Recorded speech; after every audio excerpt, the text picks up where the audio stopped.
Praise Jesus, brethren. I'm I'm called Amanda. very I'm from Chira. Najawano, I came to this place. My leg had swollen.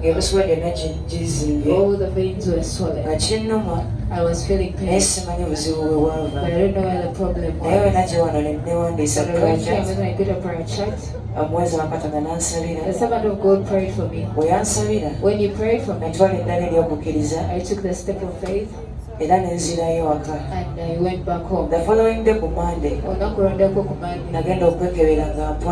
to check myself out. I didn't take any medicine. I didn't go to any hospital.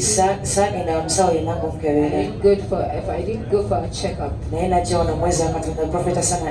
I came here and the servant of God prayed for me. Then he prayed for me. Then I got healed. Glory and honor I give back to Jesus. I thank the servant of God for praying for Jesus. I cover my testimony in the blood of Jesus. Amen. Amen.